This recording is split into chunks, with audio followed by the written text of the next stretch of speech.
Hello, I'm David Breeden. I'm the senior minister at First Unitarian Society of Minneapolis, and this is Coffee and Wisdom, a humanist perspective on theological questions. In the last couple of weeks, we've been talking about antinomianism, which is a view which rejects laws or legalism and argues against moral, religious, or social norms, or is at least considered to do so. And that can have both religious and also secular meanings. It is Greek, anti, against, and nomos, law, against law. Last time I was talking a little bit about the Levelers, a group that sprung up during the English Revolution who believed in a more just and democratic government system. That's about as far as they went, but there was another group within that group, slightly to the left, called the True Levelers, and known to history as the Diggers. And one of the leaders of the Diggers was Gerard Winstanley. He had this to say: "Was the earth made to preserve a few covetous, proud men to live at ease, and for them to bag and barn up the treasures of the earth from others, that these may beg or starve in a fruitful land? Or was it made to preserve all her children?"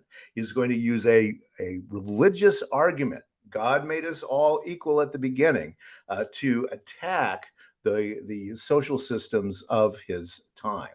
He also said this: "When the people stare at the sky and dream of blessedness, or when they quiver with fear for hell after death, their eyes get blinded so they can't see their own right of primogeniture."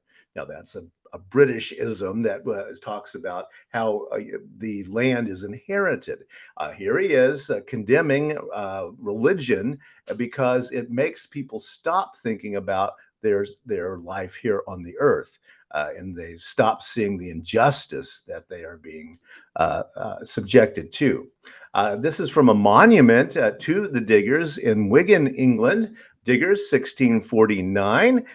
You too can get the T-shirt. There is a Wigan Diggers celebration, and here it has a great Gerard Winstanley quote on it: "The earth was made a common treasury for all." Yes, that's the main idea of the Diggers or the True Levelers. This is another quote: "England is not a free people till the poor that have no land have a free allowance to dig and labor the commons." That's the major idea. It begins as a religious argument that God created everyone free and equal, and that we have certain rights because we are created by God.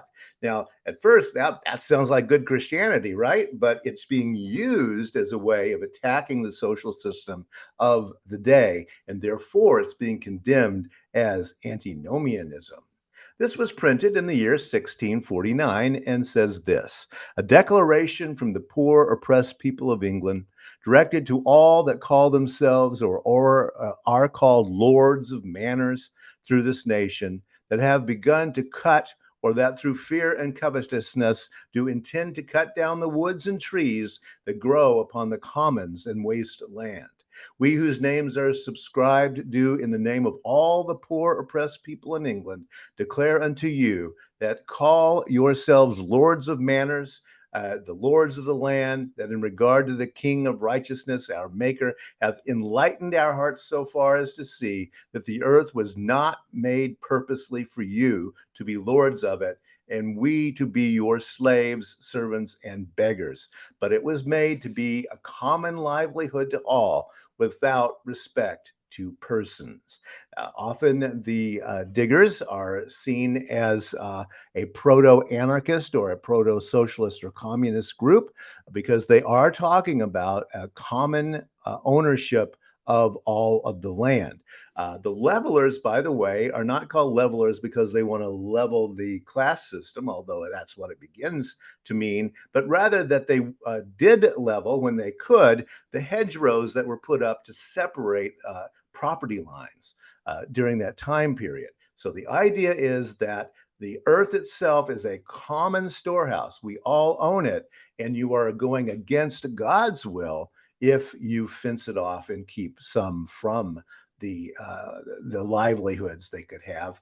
Uh, The levelers and the diggers, the levelers were shot in the army and suppressed in the New Model Army. The diggers themselves were run off of lands that they tried to seize as communal land, and were slowly driven out, and the lands reclaimed by the people who claimed they owned them. There's lots of good books and good information on the leveler and digger movement. I think that the poorest he that is in England hath a life to live as the greatest he. What a great leveler saying there. Or Gerard Winstanley, the earth was made a common treasury for all. And his conclusion then, let's share it. And yes, another t-shirt you can get, SERF'S Up. That's SERF'S, Surf's Up. That was the great agricultural, communal, socialist, anarchist movement that came out of the English Revolution. Thanks a lot. That's a little bit about a more social antinomianism, although it's based in religion. And I'm going to be back next week to talk about some more fringe antinomianisms that started coming up during the English Revolution, when suddenly the left wing began to wake up to all kinds of new ideas. That's Coffee and Wisdom. If you got questions or comments, hey, just email me, minister@firstunitarian.org. We have a live Zoom meeting on Fridays when we sit and have coffee and chat. Join me for that, and I will send you the Zoom link. Just email me, minister@firstunitarian.org. Thanks so much for joining me this week. And of course, we will be back next week with more Coffee and Wisdom.